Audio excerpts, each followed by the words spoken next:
Hi, I'm Tim. Welcome to Watchbox, and thanks for logging on. If you love this watch, email me, tmosso@thewatchbox.com. Your purchase and pricing email question line for buying this or any watch you see on any Watchbox platform. Please reach out to me directly. Email tmosso@thewatchbox.com for pricing.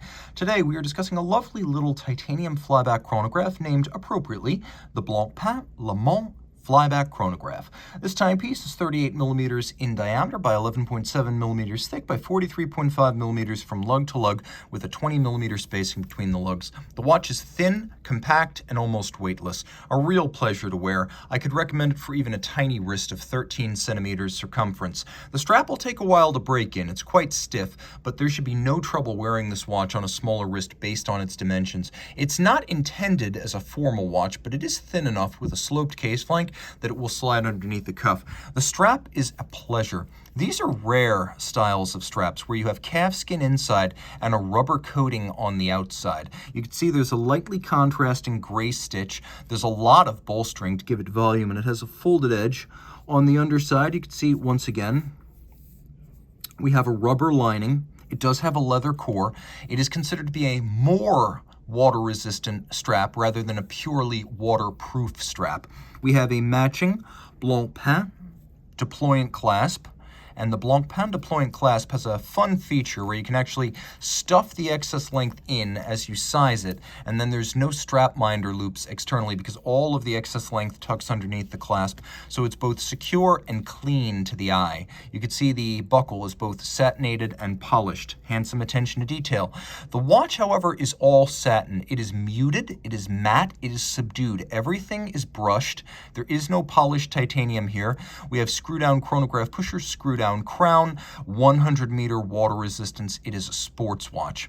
The center of the dial is the only glossy part along with the hands, as everything else is rather subdued and anti-glare with this watch. We have a lovely array of different colors as we have white printing on a black base. We have a key lime tone to the lume that's used, as well as a few well-chosen red highlights. Let's do a lume shot here.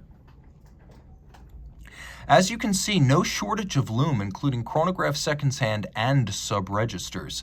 The watch also includes flyback functionality, as we have here Blancpain and Frédéric Piguet caliber F-185, which is based on the 1185, only you can reset it and restart it without first stopping it thanks to the flyback function. Now, the watch does feature a thin, automatic winding, integrated high horology chronograph caliber, and it is based on the 1185, which debuted in the 1980s as a new generation of ultra-thin automatic winding integrated vertical clutch column wheel chronographs. So you have that column wheel for the crisp feel and sound of column wheel chronograph engagement.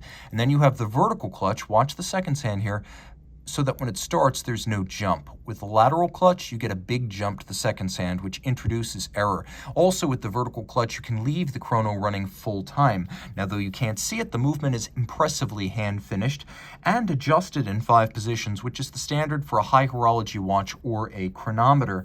The movement beats away at 21,600 vibrations per hour.